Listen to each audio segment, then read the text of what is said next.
On our final topic, taper talk. Ooh. So I'll let you lead the way, but this is funny to me because I don't think it's science at all. I think it's a very easily measurable thing. Shout out, I'm an Reese purist, as everyone knows. And learning from him, it's like, this is like the easiest thing to track ever. So I'll let you give your thoughts, especially as a sprinter who is treated and trained like a sprinter. I'm not going to say that. What are your thoughts on this, Elvis? What are your thoughts on taper? So this topic interested me because we got a comment in one of our, I think it was the one where I said, bring the suits back, which, man, these people, I did not realize that was such an emotional trigger for so many people. So I'm not apologizing for upsetting you all, but it's kind of funny.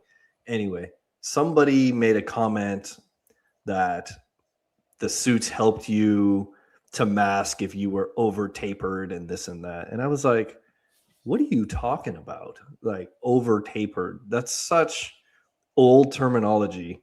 And it made me realize, man, I wonder if people still think like that. So I said, you know what? We should talk about that on the show. Taper. What is taper? And I know when I was in college, and high school really, people used to talk about taper like it was a magical horse unicorn in the forest that you had to like time just right to be able to catch it at this perfect time in the season. Like once a year, it would show the taper leprechaun would show up and you had to capture it, you know?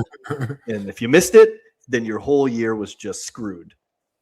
And I was like, so we train hard all year, swim slow all year, just to maybe swim fast at like 1-2 meets at the end of the season after resting like 6 to 8 weeks. Like, how does this make sense?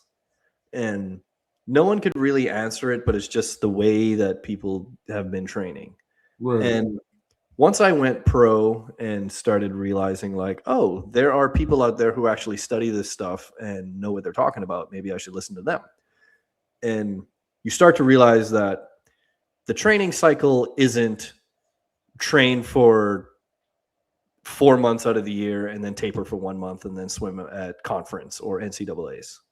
It's supposed to be, you're supposed to be resting within the cycle, you know, like maybe you train hard one day and then you rest the next day, or maybe you train hard 4 days, rest one, or however your cycle is, you're supposed to be resting within it. Otherwise, you're just breaking yourself down and you're just broken down the whole time. You're not improving.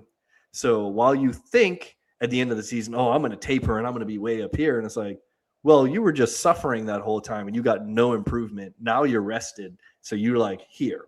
But had you been breaking yourself down, resting, and then breaking yourself down, resting, breaking yourself down, resting, each time it's like a stair. You go higher and higher each time. Right. But people, it's like, I remember it was Nathan Adrian when people really started to kind of talk about it. Shout out to him, actually. He just got indicted. Not indicted. Inducted to the Swimming Hall of Fame. So congrats to Nathan Adrian. Yes, congrats, man. Yeah, so Nathan Adrian used to swim 18 seconds year-round. And that used to blow people's minds. They'd be like, how is he swimming so fast in October? You know, it's like, why does the month of the year dictate how fast somebody needs to swim? Yeah. And the reason he swam fast all year is because he trained fast all year and he appropriately rested as he should. And that was like, they were saying, I remember the argument was, well, he went 18.6 in a dual meet. So, you know, by the time he gets to to NCAAs, he's not going to have that big of a drop. He's probably only going to go like 18.4. And I'm like, that's still faster than everybody. Yeah, it's still faster to win. Yeah. Like, so are you telling me the idea is to go 19.2 all year just to drop down to 18.4? Or would you rather go 18.6 all year and drop to 18.4? Like, it just, like, how does that make sense? So I think they need to get rid of this idea of taper is this once in a lifetime magical fairy that we, summon at the end of the year instead of, don't even use the word taper, just use the word rest, recovery. So me and Elvis are at odds on this one a little bit. I'd say like 90%. Ooh. I guess that's an overwhelming majority at odds. Ooh, this would be good. I am on the hard work, kill yourself, or Jesus, I should have said it like that. For yourself, break yourself down, train. Like I said, Eddie Reese purist, right? So all taper is it's managing your breakdown. And this is where I say I like the 10% I agree with, right? Probably like 40% actually. So you lift weights, right, and your body breaks down, and then you rest out of that. And because at the same time, there's always an adaptation happening. I guess adaptation tracking is probably the better word. Yeah. So in my Goldilocks zone course, guys, I talk about all this. I would say a big reason, if you want to, figure it out, you can go find it. It's $6.89. I might be, wow, that's expensive. Well, you're getting that Eddie Reese magic mixed with what I learned about the Auburn stuff. So yeah, of course, that's an expensive tutelage. But it's an adaptation tracker, right? So anytime you introduce a stimulus, your body adapts to it, right? Mm-hmm. So you lift weights, body muscles break down, you recover, you come back stronger. You go to swim practice, every time you show up, you become more and more conditioned, right? From zero, right? At a certain point, you have diminishing returns. Right. Just like at a certain point in your workouts, or breaking your muscles down, you have diminishing returns because you're doing doubles or you're not sleeping or you're not getting enough rest, whatever it is. Right. So it's at the point, for whatever reason, at that point that you have those diminishing returns, that's when you're supposed to be resting. Now, the part where I disagree with is I like the mental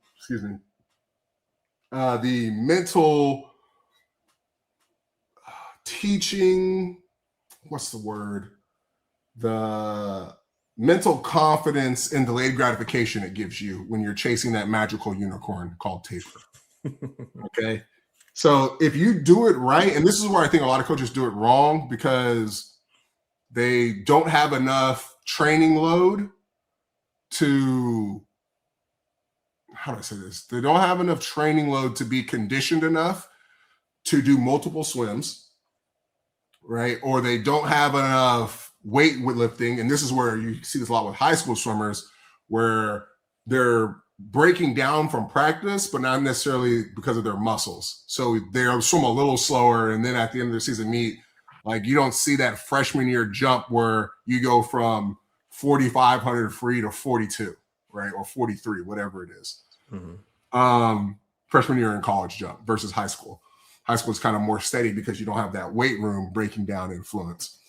So I like the fact that it teaches you delayed gratification. Now the coach has to deliver. That's the only issue that I think can mess people up, because if you have a person in the wrong group, like this guy with two thumbs, you end up overtraining for 4 years. And then right before you retire, decide to go walk on the UT basketball team. One of the coaches says, hey, let's just keep resting and see what happens. You basically end up tapering for 3 months doing nothing. And then you drop a second from your best time you went your freshman year. Longhorns. So, I wasn't a sleeper. I liked partying, so that didn't help either. And I was in a group I shouldn't have been. I thought that hard work works in a way that if I move into this harder training group, I'll swim faster. Now, if my genetics are built for sprinting, I just need to work harder at sprinting, not necessarily introduce 200s in place of hundreds and add another 1,000 yards to my training.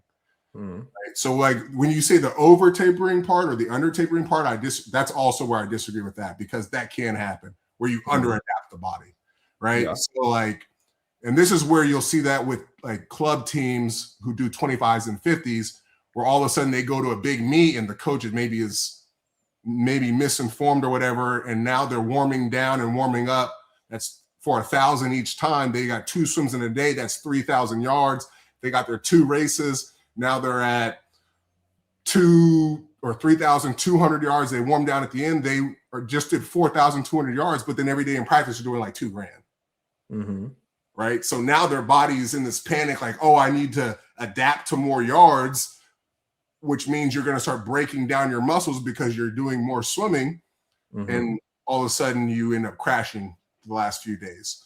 Whereas Eddie would notoriously, out of fear of over tapering us, he would under rest us. And our day 3 at NCAAs was always our best day because we were doing less as the meet went on.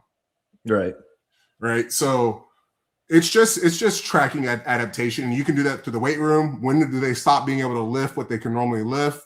When do their times at meet start? Like I remember I went 140 at Georgia and Eddie was immediately like, you got to rest. And I went 133 at our next dual meet versus A&M like 3 weeks later. Right. So, and that's where I say, like, you're right. Like where it's like that ebb and flow. Imagine if that happens in October. And now we have a data point we can manipulate going into December meet. And now we have 2 data points we can manipulate going into conference. Now we have 3 going into NCAA. So I completely agree with you on that. It's not supposed to be a long thing.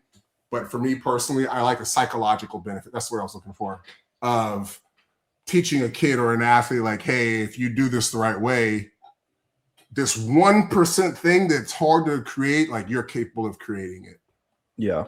But it could also, the delayed gratification could also backfire on you too on the wrong athlete or the right athlete. Oh, I know, I love it. Right. Because now it's been 6 months since I've swam fast. I've forgotten what fast feels like, and I'm demotivated on top of that.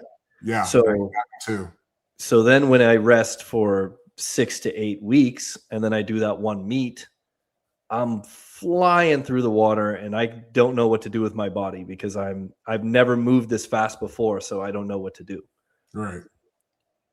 And then now it's too late to be motivated because it's meet time. I didn't know what to expect, versus when I learned to properly rest within the training, to do the rest within the training cycle to build it in. Then I show up to the meet. I'm like, I know exactly what's going to happen. Right. And I'm gonna freaking dominate because I did the work and my body recovered properly and I know what to do. I think there's a lot of that going on now because 100% people going fast times like at every meet now. 100%. I just saw a video where the Arizona State guys, 4 of them went like 18 mid at the end of a practice. Yeah, that's unheard of. Yeah, you couldn't. I don't think you could do that back in the day. Like, but I remember. I don't know if you remember. I think it was going after 2008 where Michael Phelps or somebody said that he trained every single day for 4 years straight. Yeah. He's trained every single day for 4 years straight. So he trained. The big thing was, he trained on Sundays when no one would train. So he would get 52 more training days per year over everybody else, blah, blah, blah. First of all, that's a lie. That dude did not train every single day. I know that for a fact. Second of all, I like the calorie thing. Like when I talk to parents, I'm like, dog, he drank like half those calories. Like, don't pay attention to that. Yeah, there's no chance he ate all those calories either. In fact, he even refuted that. But anyway, I heard a really good counter argument to it. They said, I was at a clinic with, I can't remember who it was, but somebody said, well, what do you think about Phelps? He trained it on Sundays and he got 52 more days of training. And the guy reported, well, I got 52 more days of rest. Yeah. I was like, hey, yo, I like that. Yeah. I like that. I think that's a big thing to think about too, with him training every day. Like if he was doing it, there's no way you can do that without like having a rigorous sleeping schedule. Mm-hmm. Like you have to train every day like that, you have to be resting, like swim, sleep. Like that, yeah. Also, I bet Sunday was probably an easy day. Like, oh, go in there and swim 1,000. Yeah. Flop. You know, Yeah. I'm not buying it was hard days every day. I'm not buying it.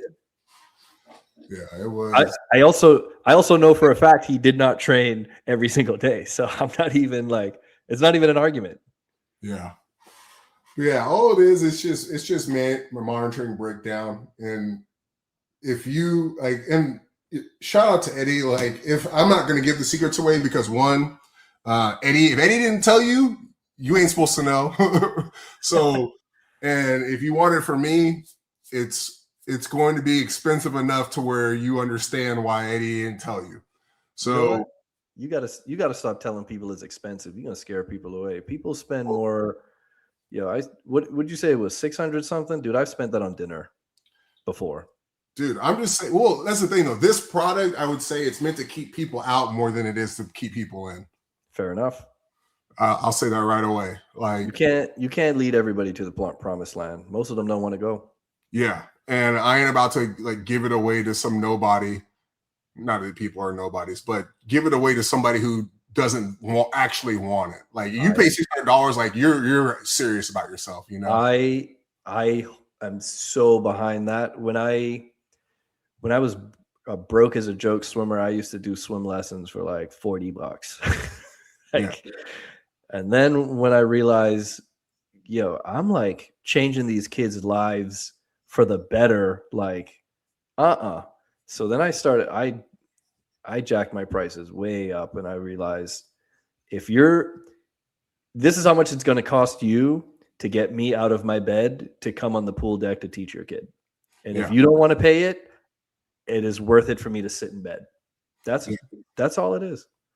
Yeah. And I've had like people, like business mentors. I had this lady photographer, and she was like, just double your prices. And I was like, why?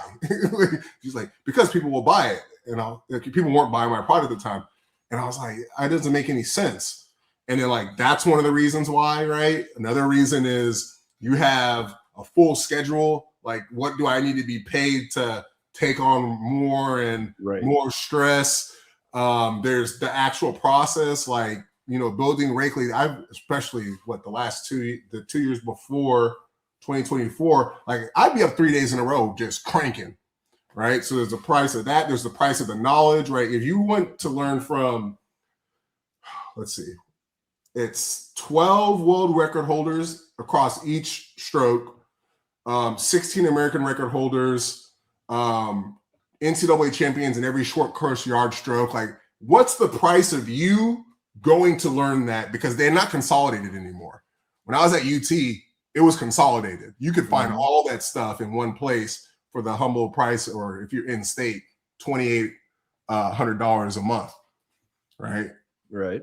So it's now all that stuff is spread out. You got to go get Ryan Murphy. You got to go to Japan, right, to get your breaststroke stuff. You want sprint freestyle, you got to go to either Brazil or Romania. Like, what's that? So there's like all these things that go into now. And I realized it when she was like, double your price. It's like, oh, because it's actually valuable. Right. I actually had this conversation with somebody. They wanted me, I was training their daughter, and they wanted me to teach the younger brother how to swim. And, they're like, we could just do like a little combo deal. Just you train her, and then we'll stick around and you can just do a little 30-minute lesson with him. And I said, listen, I said, I like y'all as clients. I really do. And I'm not saying no because I like you. However, would you teach your teenage child how to drive in a Lamborghini, or would you teach them how to drive in a 1998 Camry? I said that at the end of the day, the kid is going to learn how to drive. But one way is way more expensive and unnecessary than the other way. Or necessary, right? Or necessary. I said, I can find you. I actually pointed to the other lane. I say, you see that lady over there? She teaches $40 a pop. Like, you can go to her, but to me, this is what's worth my time. I said, the way I do learn to swim is you pay me $600 and I teach your kid to swim. I don't care, no matter how long it takes, how little it takes, one flat fee, and I'm done. They're like, well, this person charges, and they start doing that mental math, Yeah. But I know I can teach a kid to swim in 30 minutes or less. Yeah, that's another thing. Time. Right? Like if I can get what Elvis just said there, if he can get your kid to swim in 30 minutes, would you rather have $600 for 30 minutes, or would you rather have $600 for 6 hours? It's even worse than that, because I've talked to I'm not going to call any names so we get sued for defamation, but some of these big like swim schools that parents take their kids to, they always end up calling me at the end of it. They're like, hey, I should have just went with you, because it's been 3 months going 3 times a week, paying $120, $150 a month, and my kid doesn't know how to do anything. I'm like, bring him to me. Give me the $600.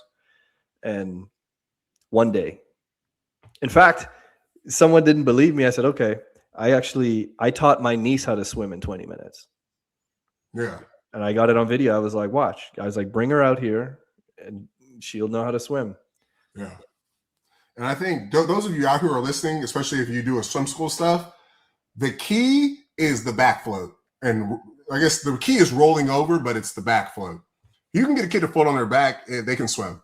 And I remember I was at this learn to swim place when I was in my like early 20s, like 24.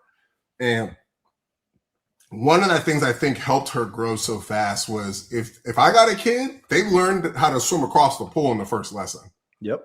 So it's like you bought 8 sessions for whatever amount of dollars, and the kid learned to swim in 1. Well, now your next 7 sessions, they're going to learn how to do freestyle. They're going to learn how to swim 12 yards. They're going to learn how to do backstroke, right? They're going to learn how to breathe to their side. Like they're not just learning water safety skills. Like your kid's going to be a strong swimmer.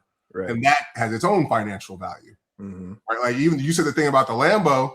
Well, if you're a rich person with a house full of expensive cars with very light gas pedals, it may be worth it to learn how to drive a Lambo. You know? Exactly. And sometimes learning to drive a Lambo comes with bragging rights. It's like, well, Elvis taught my kid to swim. Yeah. Yeah.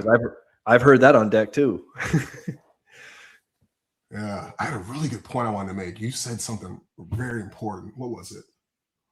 About the money thing. It was about the money thing, but it was like the swim lesson part when they leave and come to you. They just wasted a bunch. I'll just keep yapping until it comes to you. Yeah. They just wasted a bunch of time at XYZ swim school for $120, $150 a month. And then all of a sudden, after 4 months, they come calling me again. Like, hey, my kid still doesn't know how to swim. I'm like, all right, $600, 30 minutes. I'll take care of it. Yeah, I don't think it's coming back to me. We tried. It was a really good point, too, because it was like, it wrapped up like a bunch of different things we've talked about in different filming sessions around swim lessons. And it was even like to the USA swimming stuff. But I guess hopefully maybe it'll hit me as we close, but I doubt it. But guys, that is our topics for the Night Swim podcast. I didn't say this earlier, I kind of woofed on the introduction, but we are your co-host Dax and your other co-host Elvis. Oh yeah, that's right. I messed that up. That's right. That's who we are. I totally whiffed on that. I asked you how you're doing, and I was like, But you have anything you want to leave with the people, Elvis? Thank you all for sticking with us so far. I think I see this show as I actually texted a friend. He was telling me how much he liked the show and all that. And we were laughing at some of the comments and how people will leave a comment that's just blatantly condescending and blatantly rude. And then whenever I respond with the exact same energy that they give, all of a sudden they're a victim. Like, oh my gosh, like how can you talk to me like that? Bro. And I was talking to this friend about it. I was like, you see how these people play victim as soon as you match their energy? And he was like, they don't expect you to talk to them like that because they think this is the evening news. I'm like, no. He said, this ain't the evening news. This is Night Swim. Yeah, so if you come talking reckless and you expect us to come back with some suit and tie professional response, I will match your energy every single time. You want to bring the bar low, I will take the bar to hell. You've been warned. Yeah. And I guess, I'll love you. My warning too. It's funny because every 5,000 followers I get, I have to it's really probably 2,000. I have to put this on my story, right? So I'm gonna go ahead and just make this statement too. I'm just speaking for myself. This is Dax Hill's representative only. I feel like Elvis probably has the same thoughts too. I am not a nice person, at all. I am not. I'm a very vicious person. I'm a very ruthless person. You give me a chance to tap into my competitiveness, I'm being nice. In basketball, we're going to talk about your mama. We're going to talk about your girlfriend. We're going to talk about eating dinner off your plate. And I almost I'm going to say hanging out with your wife. It's going to get grimy, okay? We're going to talk about your genetics. We're going to talk about your race. I haven't said any of those things yet. None yet. So I've been very kind as far as I'm concerned, right? So I am not a nice person. I am kind. I'm respectful. I'm definitely cordial. I'd say if anything, I'm cordial. But if you catch me being vicious in the comments, it's because somebody said something that went beyond a critique, right? They made an indictment on our character, or they were just trying to be mean, and now we gonna escalate it. I realize in real life, my girlfriend found this really funny. And she'd be like, why you always pop off so fast? I'm like, because most people don't want to. They expect a step-by-step escalation that they can control. I'm like, no, let's just go to the end where this is inevitably going to end up and see if you really want to go there. Right. And that's what I just do. That's just my natural response. It's my response in basketball. So, I'm never going to pop off on somebody. When I coach, I tell the parents this, and I tell the kids this. I will never get mad at your kid or punish them for something they did once in a row. But the third time it happens, right, you don't know about it. So right, just know that if you hear from your kid, it wasn't a one-off. And just you're an adult now, so you don't get 3 tries. So that's what it is, guys. You're not about to come in here and disrespect us and then think that we're just going to take it and be cordial and nice. We have no problem having an aggressive conversation. We have no problem having a thoughtful conversation, and all of those things, even the aggressive that doesn't personally attack us. But the moment that it goes into, for example, this chick, she called us wicked in one of the comments, right? And I was like, wicked is a word that I use. So I'm very familiar with the definition. And it basically means completely void of anything evil, evil incarnate. And it's so we're evil and incarnate. And this is on the Lochte post. This is where the guy was like, you guys are bullying her. And I was like, no, you said we're evil incarnate. And we literally were very sympathetic to Lochte. And I was like, you're being a midwit. That's what I said to her. And if you look up the definition of midwit, this is why I love having a strong command of the English language, because you can actually insult somebody correctly where it's not a personal attack. It's a definition of behaviors. It's just a fact. Yeah. It's beautiful, guys. You got to get your command of English. Here it is. A person of average intelligence who often acts as if they are smarter than they actually are. And here it is. Typically displaying a lack of deep understanding while confidently sharing opinion. She called us wicked, and we were deeply sympathetic to Ryan. Midway. And what I find funny about it too is how easily I can shift it to there's this dude, he came kind of disrespectful in the comments. So of course I matched his energy, and then he tried to come back and I matched it again. And to the point where it was just now you just look like an idiot because I'm just schooling you. Yeah. And then he backed down after the third time, and he was like, I didn't mean any disrespect. I was just trying to, this. Yeah. So I matched his energy. After that, we had a thoughtful conversation, and he was like, hey man, respect you. So it was if you follow the chain, it's kind of interesting. We start out really insulting each other. He backs down, and then we have a thoughtful conversation. It's Yeah, I remember seeing that. It was Whatever like, energy you bring, I'm gonna match it. Like, yeah. it's that simple. I hope this conversation isn't inviting people now to come and leave some vicious comments, but because I can tell when you're just inviting it, I just ignore it. I'm like, all right, now I'm done. And it's not like we have time for it either, but it's like when Right. we got time, we got time. Exactly. So anyway, guys, the lifeguards are coming back. You know what that means? It's time to get out of here before we end up in the clinker. Thank you for hanging out with us. Make sure you subscribe, turn that notification bell so you're notified whenever we drop a video, and we drop one every day. Once again, you know, per my rules, Happy New Year. We are glad that you are rocking with us and help boost us in the algorithm so the swimming community can know that it is okay to be yourself and you will be welcomed being yourself. You ain't got to hold yourself back. So from your co-host Dax and Elvis, we will catch y'all later. Peace. Good night from Night Swim.